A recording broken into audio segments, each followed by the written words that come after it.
이 자리에 앉아있는 우리 모두는 오늘 현재가 있기 위해서 많은 시간들을 이미 보내고 이 자리에 앉아 있습니다. 근데 지금 내 모습이 순차적으로 계속 같은 길을 걸어서 이 자리에 있기도 하지만 어떤 분들은 특별한 전환점이 있어서 새롭게 인생을 만들어 가다 보니까 이 자리에 있는 분들이 있으실 거예요. 제가 봤을 때는 여기 앉아 계신 모든 분들이 다 인생의 여러 전환점들을 통하여서 앞으로 달려가다가 때로는 방향을 바꾸기도 하고 때로는 왼쪽으로 가다가 방향을 바꿔서 오른쪽으로 가기도 하고 그것이 결혼이 됐든지 아니면 특별한 건강상의 이유가 됐든지 아니면 어떤 사고가 있었든지 특별히 우리 예수 믿는 사람들은 예수님을 만났다라는 그 전환점을 통해서 우리의 인생이 처음 내가 어릴 때 생각했던 그 인생과는 많이 달라질 수 있고 또 과거에 내가 생각했던 것과는 전혀 다른 삶을 살아가는 분들도 계실 것입니다. 저에게도 몇 번의 전환점이 있었지만 특별히 저는 코로나가 지금 제 삶을 굉장히 크게 바꾸어 놓는 전환점이 되었어요. 코로나가 딱 되니까 신방도 못하고 뭐 예배도 같이 못 드리고 그러니까 목사가 시간이 너무 많은 거예요. 이게 뭘 할까 그러다가 마침 슬아가 아빠 내가 이렇게 음식을 배달하려고 그러는데 친구 초대를 해서 하면 자기한테 보너스가 주어진다는 거예요. 그래서 아빠 친구 초대해도 돼? 해봐. 대신에 3번 이상은 해야 돼. 그래서 친구 초대를 받고 3번을 해봤어요. 아내랑 같이. 너무 재밌는 거예요. 그리고 현금이 바로 탁탁 쌓이니까 이건 또 뭐지? 살면서 처음 경험하는 거예요. 한 번도 일을 해본 적이 없으니까 제대로 된 일을. 그래서 이거 계속 해야 되겠다. 그리고 아내랑 같이 했는데 둘이 데이트하는 것 같고 너무 좋더라고요. 그래서 아내한테 내가 이거 계속 하고 싶다. 당신 내 옆에 있어라. 그러면서 하면서 드는 마음이 이렇게 해서 번 돈은 내가 오롯이 다 하나님 기뻐하시는데 누군가를 섬기는데 썼으면 좋겠다. 그런 마음을 가지니까 일이 더 재밌는 거예요. 그래서 처음에 한 며칠 하고 난 다음에 당회가 있을 때 장로님들한테 말씀드려요. 장로님 제가 이렇게 하고 싶습니다. 하나님께서 저에게 주신 마음 같아요. 처음에 장로님들이 약간 눈초리가 사례비를 적게 줘서 그러나 뭐 그렇게 말씀하진 않으셨지만 처음에는 좀 안 하시면 안 돼요? 이런 이제 그런 의견 저를 너무 사랑하시니까 제가 기도해 보세요. 하나님이 저에게 주신 마음인 것 같고 너무 좋은 것 같아요. 그러면서 시작을 해서 일을 하기 시작한 게 오늘날까지 제가 계속 목회 외에 다른 알바 생활을 하면서 그 모은 돈으로 함께 나눈 일을 하고 있거든요. 저에게는 이 코로나가 굉장히 큰 전환점이었어요. 그리고 그게 얼마나 감사한지 몰라요. 몸으로 막 일하면서 힘써보고 애써보고 그러면서 제 마음에 보람도 있고 그래서 하나님께 제가 그런 말씀 드려요. 하나님 저에게 일확천금이 생겨도 저는 제가 땀 흘린 돈으로 남을 돕고 섬기는 거 이거는 멈추고 싶지 않습니다. 너무 좋은 거예요. 그러니까 지금 제 생활은 코로나라는 그런 전환점에 다른 일을 시작하면서 지금 제 생활에 거의 교회 오는 것보다 거기 가는 게 더 많을 정도로 제 생활이 이렇게 바뀌어졌어요. 아마 여러분들도 여러분들의 인생에 어떤 전환점들을 통해서 오늘 여러분들의 생각과 가치관, 삶의 태도들이 정해졌을 거예요. 오늘 성경 본문 말씀에 나오는 베드로와 요한도 그들의 삶 가운데 몇 번의 전환점이 있었어요. 가장 큰 전환점은 그들도 여전히 예수님을 만난 것이겠죠. 우리가 잘 알다시피 베드로가 밤이 맞도록 밤새도록 그물을 던졌는데 한 마리도 못 잡았어요. 그때 주님이 찾아오셔서 깊은 곳에 그물 한번 던져봐라. 그럴 때 베드로가 주님, 내가 밤이 맞도록 깊은 곳, 낮은 곳, 먼 곳, 가까운 곳 할 것 없이 그물을 다 던져봤지만 한 마리도 못 잡았습니다. 근데 내가 당신이 누구인지 정확히 알 수는 없지만 오히려 당신보다 내가 이 갈릴리 바다를 훨씬 더 잘 알지만 당신이 해보라 하니 제가 한번 해보겠습니다. 그리고 깊은 곳에 그물을 던졌어요. 그리고 그 그물에 물고기가 가득 잡혀졌습니다. 그때 베드로가 처음 한 말이 나는 죄인입니다. 나 떠나세요. 아니 밤새 내가 그물질을 했는데도 한 마리도 못 잡았는데 내가 이 갈릴리 바닷가에서 당신을 한 번도 본 적이 없는데 바다를 나보다 훨씬 모를 사람인데 나에게 이렇게 엄청난 고기를 잡게 했다고? 이 사람은 하나님이 보낸 사람이야. 그랬을 때 나는 당신과 가까이 할 수 없는, 비록 내가 세리도 아니고 가늠한다 현장에서 잡힌 사람은 아니지만 갑자기 당신을 보니까 내 죄가 다 느껴집니다. 내가 얼마나 큰 죄인인지 알 것 같습니다. 제발 나를 좀 떠나세요. 그럴 때 예수님께서 이제부터 네가 사랑 남는 어부가 될 건데 나 따르겠니? 그랬을 때 베드로가 그물도 버리고 배도 버리고 잡은 고기들도 다 내버려 두고 예수님을 쫓았어요. 베드로는 어릴 적부터 아마 바닷가 옆에서 고기 잡는 어부의 생활을 해왔을 거예요. 그는 늘 언제나 나는 평생 이렇게 그물질하다 죽을 거야, 그런 생각을 했을 거예요. 아이에게도 그물질하는 법을 가르치고 그물 깁는 법을 가르치고 언제나 어디에 가면 어떤 데 물고기가 더 많고 어떤 물고기가 있고 그런 바다에 대한 생각들을 늘 하고 있고 자녀에게도 가르쳤고 그저 안전이 제일 중요해, 그러면서 인생을 살았을 거예요. 그리고 앞으로 그의 인생도 그렇게 될 거라고 그는 기대하고 살았을 거예요.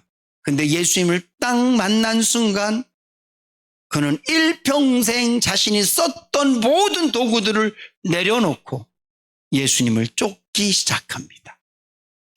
어떻게 보면 베드로나 요한, 야고보 그리고 주님을 따랐던 많은 제자들이 다 예수님을 쫓으면서 그들의 인생은 대단한 전환점이 있었을 거예요.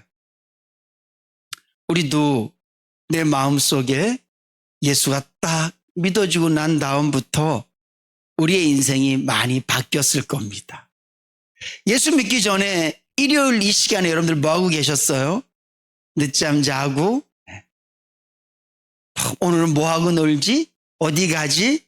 그런 생각하고, 아니 일요일이 되기 전부터 이미 토요일, 요즘은 금요일날 오후부터 놀 계획을 세워서 그렇게 인생을 살아갔을 텐데 우리가 예수님을 만나고 난 다음에 가장 많이 달라진 것 중에 하나는 주일이 되면 누가 시키지 않아도 이 허름하고 올라오기 힘든 이 3층 계단을 올라와서 이곳에 모인다는 거죠. 어쩌면 제자들이 예수님을 만나고 난 다음에 예수님을 쫓아다닌 것처럼 우리도 예수님을 믿고 난 다음부터 예수 믿는 사람으로서 주일날 예배도 드리고 밥 먹을 때 기도도 하고 내 삶 속에서 그래서 내가 예수 믿는 사람이지, 내가 예수 믿는 사람이지, 그런 마음들을 갖고 살고 계시고, 또 연세 높으신 분들은 또 가끔 인생이 어렵고 힘들 때마다 와, 내가 예수 안 믿었으면 어떡할 뻔했어. 말씀을 읽고 감격이 되면 기쁘고 찬양하다 기쁘면 손 들고 눈물 흘려 기도하고 아, 주님 감사합니다. 하나님의 그 놀라우신 사랑과 은혜를 생각하면서 아, 나 진짜 예수 믿은 거 감사하다. 나의 인생에 가장 복된 일은 하나님이 나를 만나주신 것입니다. 그런 고백을 하며 사시는 것, 이것만으로도 우리 인생에는 엄청난 삶의 반전이 생겨진 것이죠. 그런데 베드로와 다른 모든 제자들이 예수님을 만나서 그들이 직업도 버렸고 그들의 삶의 태도와 그들의 삶의 모든 행태들이 완전히 바뀐 듯해 보이는데 예수님께서 고난받으시고 십자가에서 죽으셨을 때 그들이 예수님을 쫓아다니면서 가졌던 마음의 용기와 담대함들은요, 싹 사라졌어요. 예수님을 쫓아다니면서 주님을 바라보면서 가졌던 마음의 모든 희망의 등불들은 다 꺼져버렸어요. 베드로는 내가 주님을 위해서라면 여기 있는 모든 사람들은 주님을 떠나도 나는 주님을 떠나지 않을 겁니다. 생명의 말씀이 여기 있는데 우리가 어디를 가겠습니까? 제자들이 다 이구동성으로 그렇게 말했단 말이죠. 근데 예수님께서 붙잡히시고 고난받으시고 십자가에 매달려 죽으실 때는 모든 제자들이 다 예수님을 버렸어요. 예수님께서 틀림없이 내가 부활할 거야 라고 말했지만 여인들에게 들렸던 부활의 소식들을 아무도 믿지 않았어요. 우리가 잘 알다시피 베드로는요, 예수님이 신문받는 모습을 멀찍이 바라보면서 사람들이 너 저 예수와 같은 폐 아니야? 너 예수님의 제자 아니야? 라고 얘기할 때 3번이나 예수님을 부인했어요. 예수님이 부활했다는 소식을 듣고도 꽁꽁 문 걸어 잠그고 숨어 있었어요. 심지어는요, 예수님이 부활하신 모습을 보고 난 다음에도 요한복음 21장 말씀에 보면 그들이 다시 고기 잡으러 갔어요.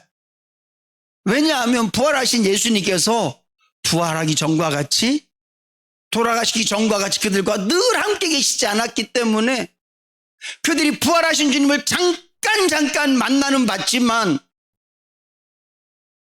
그 주님이 자기들과 늘 함께 있지 않았기 때문에 다시 옛날 직업을 쫓아서 물고기 잡으러 바닷가에 나갔단 말이죠. 그랬던 제자들의 모습이 요한복음 21장까지예요. 근데 오늘 본문 말씀을 보면 이게 무슨 시간적으로 따지면 길지 않아요. 예수님이 부활하시고 40일 그리고 열흘 있다가 오순절, 그러니까 한 2달도 채 안 되는 기간 동안에 제자들이 완전히 달라졌어요. 예수님이 없을 때도 예수님이 제자지, 아니요, 아닌데요, 이랬던 제자들이 오늘 본문 말씀에 보면 사람들 앞에서 예수를 전해요. 뿐만 아니라 제사장들과 그 당시 종교 지도자들이 그들을 옥에 가두기도 하고 때리기도 하면서 예수 증거하지 마라, 그렇게 했을 때 오늘 본문 말씀에 보면 우리가 하나님을 기쁘하게 하는 게 옳으니 너희를 기쁘게 하는 게 옳으니 우리는 이 예수를 전할 수밖에 없다, 그러면서 하나님께 온전히 영광 돌려드리고 예수를 증거하고 또 그들의 삶의 태도와 또 그들을 쓰신 하나님을 통하여서 하나님께 영광 돌릴 만한 엄청난 일들이 그들에게 일어났단 말이죠. 도대체 제자들에게 어떤 일이 있었기 때문에 그들은 이렇게 바뀌었을까? 오늘 여러분들이 제자들처럼 예수님을 만나고 난 다음에 예배도 드리고 예수님을 만나고 난 다음에 예수 믿는 사람으로서 난 이런 것도 하고 저런 것도 하고 이렇게 하는데 정말 오늘 본문 말씀에 나오는 베드로와 요한과 다른 제자들처럼 주를 위해서 핍박받는 것과 주를 위해서 손해보는 것과 주를 위해서 기꺼이 내가 죽어지는 것까지도 내가 감당해낼 만한 그런 그리스도인인가?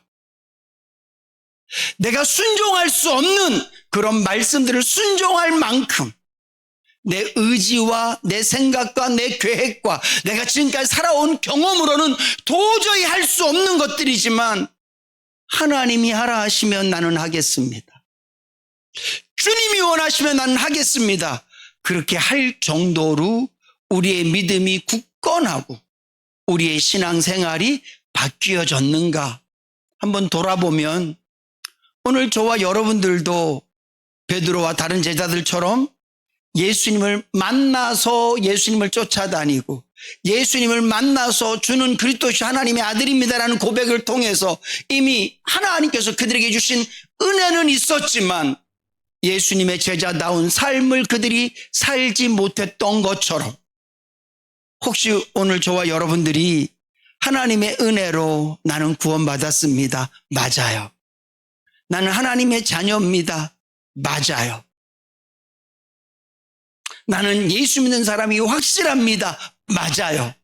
근데 결정적인 순간순간마다 하나님의 말씀의 벽이 내 인격으로 봤을 때 너무 높으면 하나님 난 그건 못해요. 그러고 주저앉고 내가 할 수 있는 능력이 하나님께서 원하시는 벽에 딱 부딪히면 하나님 난 그거 못해요. 그러고 주저앉고 예수 믿는 사람답기보다는 여전히 세상 사람들과 비슷한 삶을 살아가고 있지 않는지 돌아보실 수 있기를 주님의 이름으로 부탁을 드립니다. 그리고 오늘 이 시간 이 말씀을 통해서 하나님 맞습니다. 이제 나도 오늘 이 본문 말씀에 기록되어진 사복음서에 나오는 제자들 늘 권력과 물질과 이런 탐욕 때문에 예수님을 쫓았던 그런 제자들이 아니라 조금만 내 삶에 어려움이 있으면 좌절하고 굴복하는 그런 신앙생활이 아니라 어떤 형편과 처지에서도 믿음으로 승리하고 감당해내고 하나님께서 원하시는 것이라면 내가 하겠습니다. 그렇게 고백하는 신앙인으로 거듭나실 수 있기를 주님의 이름으로 축복합니다. 오늘 제자들에게는요 어떤 일이 일어났냐면 부활하신 예수님을 40일 동안 함께하는 그런 일들이 있었어요. 그리고 또 하나는 예수님께서 승천하는 모습을 정확히 그들은 바라봤어요. 그리고 다시 오실 것이라는 예수님의 약속도 들었어요. 그리고 더 중요한 것은 오순절을 통하여서 하나님의 성령을 체험했습니다. 가장 첫 번째로는 그들이 부활하신 예수님을 봤다는 거예요. 이 말은 나도 부활하는구나. 사랑하는 성도 여러분, 여러분들에게 이 부활신앙에 대한 믿음이 있으십니까? 여러분들도 죽으면 다시 살 줄로 믿으십니까? 안 믿으시나? 부끄러워하지 마시고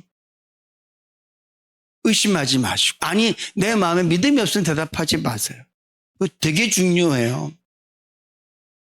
내가 죽었다가 다시 살 수 없다면 우리가 이 세상을 이렇게 살면 안 돼요. 천국이 없다면 저는 그렇게 안 살고 싶어요. 부활이 없다면 이 시간 우리가 여기 왜 앉아 있어요? 노세 젊어서 노세 늙어지면 못 놀아요. 조금이라도 힘 있을 때 뛰어놀고 무슨 손해를 봐요. 이 땅이 전부인데 악착같이 살아야죠. 주를 위해서 희생하라고요? 말도 안 돼요. 이게 전부인데 무슨 희생을 해요? 좀 마음에 보람되고 내 마음이 좀 따뜻해지고 감격되어지고 내가 누군가를 희생해보니까 따뜻해지고 그것과 내가 손해보는 것과 비교했을 때 아니요. 우리 예수 믿는 사람들에게 희생과 우리 예수 믿는 사람들에게 헌신은요 감격, 내 마음의 기쁨 이런 거 아니에요. 우리는 천국이 있기 때문에 부활이 있기 때문에 우리가 마땅히 누군가를 위해서 희생하고 죽을 수 있을 만큼 헌신할 수 있는 것인 줄로 믿으시기 바랍니다. 오늘 베드로와 요한은 이젠 죽음이 두려워지지 않았어요. 왜냐하면 부활하신 주님을 봤기 때문에. 사도행전 1장 말씀에 보면 예수님께서 부활하시고 난 다음에 40일 동안 그들을 만나셨다 이렇게 돼 있어요. 그들에게 나타나셨다 이렇게 말씀하고 있어요. 제자들은 예수님이 어떻게 고난받는지 명확히 봤어요. 죽는 것도 정확히 봤고, 아리마대 요셉이 준비한 그 무덤에 그가 놓여지는 것도 봤고, 정말 완벽하게 죽어진 예수를 그들이 목격했단 말이죠. 근데 그 예수가 3일 만에 부활했어요. 그리고 주님이 하시는 말씀이 너희도 부활한다, 이렇게 말씀하세요. 나를 믿는 자는 죽어도 살겠고 죽음을 맛보지 않은 자는 영원히 살 것이다. 이게 주님의 말씀인데, 주님의 부활을 목격하기 전까지는 그 말이 무슨 말인지 믿지도 못했어요. 근데 부활하신 예수님을 본 순간 그들이 이제 안 거예요. 아, 내가 부활하는구나. 그것도 부활하면 이 땅에서 다시 사는 것이 아니라 주님께서 말씀하신 대로 두려워하지 마, 내가 너희를 위하여 있을 곳을 예비하러 가는 거야. 그러니까 주님이 부활하셔서 다시 하늘나라로 돌아가셔서 하시는 일이 뭐냐? 우리가 있을 곳을 주님이 준비하신다고요. 우리가 이 땅에 다시 태어나는데, 다시 이 모습으로 태어나고, 이 아픔을 갖고 태어나고, 이런 집에서 태어나고, 이런 삶을 또 살고, 이런 남편을 또 만나고, 이런 아내를 또 만나고, 이렇게 또 쎄빠지게 일해서 살아야 된다고? 어디에서 뒹굴어도 이 세상이 좋다고 여러분들 또 이 세상에 또 태어나고 싶으세요? 여러분, 우리의 부활은 천국에서 이루어지는 줄로 믿으시기 바랍니다. 그러니까 베드로가 어차피 죽어도 천국인데, 내가 뭐 예수 때문에 죽음을 두려워하고, 내가 복음 증거하다 매 맞는 걸 두려워하고, 복음 증거하다가 감옥 가는 걸 두려워하고, 나 그거 안 하겠습니다, 주님.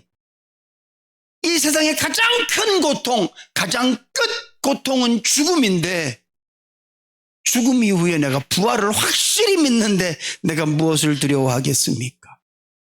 여러분, 오늘 저와 여러분들은 이 말씀 앞에서 회개하고요, 우리의 삶을 다시 한 번 더 전환해야 되는 줄로 믿으시기 바랍니다. 정말 부활을 믿으세요? 진짜 부활을 믿으세요? 이 부활을 믿는데 희생이 안 된다고요? 이 부활을 믿는데 죽을 자리에 들어가는 게 안 된다고요? 세상의 영웅들은요, 부활을 믿지 않아도 누군가를 위해서라면 기꺼이 자기 목숨을 내어놓잖아요. 자신이 생각하는 정의, 자신이 생각하는 옳은 일을 위해서라면 목숨을 내어놓는 사람들이 세상에 가끔 있단 말이에요, 더러. 근데 우리 예수 믿는 사람들은 죽으면 산대. 죽어도 부활한다는 거예요. 그걸 믿는 게 기독교예요. 부활이 없는 기독교는 그건 기독교가 아니란 말이에요. 예수를 믿으면서 가장 중요한 거 물질에 뭐 건강에 뭐 이런 거 아니에요. 아니, 오히려 그런 건 없어요. 없다라는 표현이 진리가 아니란 얘기예요. 예수를 믿다 보면 하나님 물질의 은혜도 주시고 건강의 은혜도 주시지만 진리가 아니라는 얘기예요. 기독교는 진리만 갖고 얘기하는 거예요. 예수 믿으면 물질의 복 받습니다 이러면 모두가 다 받아야 돼. 그래야 진리예요. 제가 말씀드린 거 없다라는 얘기는 진리가 아니라는 얘기예요. 예수 믿는 것의 이유, 가장 큰 진리는 부활에 있는 줄로 믿으시기 바랍니다. 우린 그것 때문에 예수 믿는 거예요. 혹시 여러분들 중에 난 예수 믿으면 부자 되지 않을까? 이런 기대감을 갖고, 우리 젊은이들 중에 난 예수 믿으면 이쁜 여자랑 결혼하고 막 멋진 남자랑 결혼하고 하나님께서 막 다 아주 좋은 곳을 인도하지 않으실까? 그런 기대 갖고 예수 믿는다면 신앙생활을 다시 시작하셔야 돼요. 아주 일단 첫 계단부터 다시 시작해야 돼요. 우리가 예수를 믿는 이유는 부활에 있어요. 그래서 하나님은 우리에게 주라고 말씀하실 수 있는 거예요. 우리를 사랑하신 하나님께서 우리에게 뭐라고 말씀하세요? 누구든지 예수 믿으려거든 자기를 부인하고, 이거는 매일매일 죽는 거예요. 나를 부인한다라는 말은 내가 매일매일 죽는 거예요. 자살한다는 의미가 아니라 내 의지를 꺾고 내 자존심을 꺾고 내 계획을 꺾고 내 생각을 버리고 내 뜻을 버리는 것. 이게 자기를 부인하는 건데, 자기 십자가를 지래요. 십자가는 죽음이에요. 하나님께서 우리에게 죽음을 요구하실 수 있는 것, 하나님께서 우리에게 절대적인 희생을 요구하실 수 있는 것은 하나님이 우리를 살리실 수 있기 때문인 줄로 믿으시기 바랍니다. 하나님은 우리에게 우리 보고 죽으라고 말씀하셔. 손해봐 좀. 제발 좀 낮아져 좀. 제발 좀 먼저 좀 손 좀 내밀어. 제발 좀. 내가 너 다시 살릴 건데, 내가 너 다시 천국서 살게 할 건데, 이 땅에서 요만큼 손해 못 보고 그냥 바들바들 떨고 누가 조금만 나 힘들게 얼굴을 우락부락대고 도대체 왜 그러는 거야? 주님이 우리를 위해서 십자가에서 죽으시는 것은 물론 우리를 사랑하셔서 죽으시지만 그러나 이미 그분은 알고 계신 거예요. 내가 3일 만에 산다는 것을. 그분이 다시 살기 때문에 죽으시는 거예요. 베드로는 그걸 알았어요. 이제 와, 죽는 게 사는 거구나. 죽음을 두려워하지 말자. 손해 좀 보자. 왜? 천국이 있는데. 바울이요, 이 땅에 살 때 지금 말로 하면 정말 인류예요. 하고 싶은 거 다 할 수 있었고 물질, 권력 하나도 부족함이 없이 거기까지 존경심까지. 본인 스스로인 걸 하나님 앞에서 너무 당당하고 그랬던 그가 그 모든 걸 다 내려놔요. 고린도전서 15장 말씀에 보면 나는 날마다 죽는다. 왜요? 부활을 믿기 때문에. 저는 우리 예수 믿는 사람들이 부활절이 되면 예수님 부활하셨습니다. 나도 삽니다. 그렇게 막 떠들고 자랑할 것이 아니라 그보다 더 중요한 게 진짜 부활을 믿는다면 오늘 베드로와 요한과 그 제자들이 부활하신 예수님을 40일 동안 보면서 와, 부활이 진짜구나. 성경에 자세히 어떤 내용이 나와 있는지 예수님 40일 동안 그들을 만나면서 뭐라고 말씀하셨는지 모르겠지만 기록되어 있지 않으니까 대부분의 얘기는 그런 말씀이셨을 것 같아. 제발 이젠 좀 정신 좀 차려라. 나 좀 봐라. 나 그렇게 못 주고 갖고 나를 3번씩이나 부인하니 이놈아. 이 땅에서 이렇게 권력 때문에 막 그냥 어쩔 줄 몰라고 그러냐. 죽어도 살아. 걱정하지 마. 염려하지 마. 죽어도 산다니까. 그들 마음속에 부활신앙이 가득 자리 잡았을 거예요. 그랬을 때 그들은 제사장들과 그 예루살렘에 있는 종교 지도자들의 그 칼과 창과 채찍이 하나도 두렵지 않은 거예요. 죽음이 두렵지 않은데.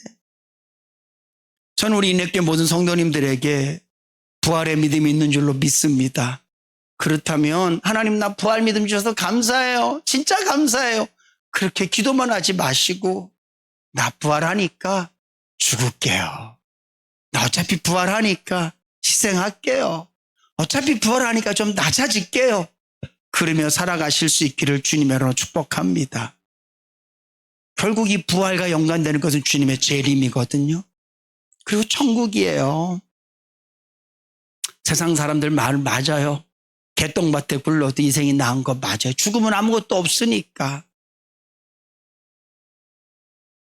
이 땅에 살면서 나 죽고 나면 야 제발 제사 때 많이 차려놔라. 나 와서 먹을게. 말은 그렇게 하지만 온다고 아무 생각 안 해요. 이 땅에서 누릴 수 있는 게 누리면 그게 전부예요. 그러니까 그들은 개똥밭에서 굴러도 인생이 맞아요. 좋은 게 맞아요. 그러나 저와 여러분들은요, 다윗이 자기 궁전에 살지만 그의 고백이 뭐예요? 내가 아버지 집에 영원히 거하리로다. 그게 소원인 거예요. 이 세상에서 가장 멋진 집에 살지만 주님, 나의 살 집은 이 땅에서 화스러운 내 궁전이 아니라 하나님의 집입니다. 왜냐하면 그것이 훨씬 좋은 것인 줄 알기 때문에 그래요. 사랑하는 성도 여러분, 우리의 삶은 부활 그리고 이후에 천국인 줄로 믿으시기 바랍니다. 그 믿음 갖고 좀 사세요. 좀 당당하게. 이 세상에서 뭐 좀 메이크업 있는 옷 못 입으면 뭐 부끄러워하고 뭐 좀 없으면 부끄러워하고 그러지 마세요. 내가 누군데 하나님의 자녀인데. 그리고 내가 이 땅에 살면서 기꺼이 주를 위해서 낮아지고 희생되는 것을 두려워하지 말고 살아가실 수 있기를 주님으로 축복합니다. 이게 부활의 예수를 목격한 제자들의 삶이고 부활의 믿음을 가진 저와 여러분들의 삶이 돼야 될 줄로 믿습니다. 그리고 가장 중요한 것 중에 하나가 뭐냐 하면 그들이 성령 하나님으로 충만됐다는. 여러분, 여러분들 안에 하나님의 성령이 계심을 믿으십니까? 오순절 제자들에게 성령이 임하셨던 것처럼 오늘 저와 여러분들에게도 성령이 임하셔서 예수를 믿게 하신 줄로 믿으시기 바랍니다. 그럼 이제 우리가 내 의지와 내 힘과 내 노력으로 내가 한번 똑바로 살아보겠습니다가 아니라 내 안에 계신 성령의 능력을 힘입어서 내가 하나님을 기쁘시게 하는 삶을 살겠습니다. 그러기 위해서는 기도해야 될 줄로 믿으시기 바랍니다. 여러분, 오순절은요, 기도를 통해서 그들에게 성령이 임했지만 우리에게 임한 성령은 하나님의 선물이에요. 그냥 성령님 나에게 임하셔서 나에게 믿음을 주셨어요. 성령님은 내 안에 계세요. 근데 중요한 건 우리가 이 성령님께 계속 그분을 사모하고 그분의 뜻대로 살려고 애쓰고 그분의 가르침대로 살려고 애쓰고 내 안에 역사하시기를 간절히 바라는 마음으로 기도하고 매 순간 삶 속에서 내 생각과 내 뜻보다는 성령님 뭘 기뻐하세요? 성령님 어떻게 하기를 원하세요? 계속 성령 하나님과 동행하며 그분의 도움을 통하여 살아갈 때 오늘 베드로와 제자들처럼 이런 삶이 우리에게 있어질 줄로 믿으시기 바랍니다. 제가 아무리 목사지만 제가 아무리 말씀을 알고 있다 할지라도요, 제 의지와 제 양심과 제 능력으로는 하나님의 말씀을 이루어 드릴 수가 없어요. 끊임없이 성령 하나님께 도움을 요청하고 그분이 나를 도와주셔서 보혜사 성령님께서 나를 인도하시고 이끌어 주셔야 하나님의 말씀대로 살 수 있는 거예요. 저는 우리 인내교회 성도님들이 다른 어떤 마음의 소원보다 계속 제가 말씀드리고 있는 것처럼 예수 잘 믿고 싶습니다. 하나님 말씀대로 살고 싶습니다. 주님의 뜻 이루어드리고 싶습니다. 날 위해서 죽으신 예수님이 미소 짓기를 원합니다. 그런 것이 우리의 마음의 꿈이라면 오늘 저와 여러분들이 내 힘으로 안 되기 때문에 성령님 의지합니다. 그런 마음으로 살아갈 때 그런 일들이 우리에게서 이루어질 줄로 믿습니다.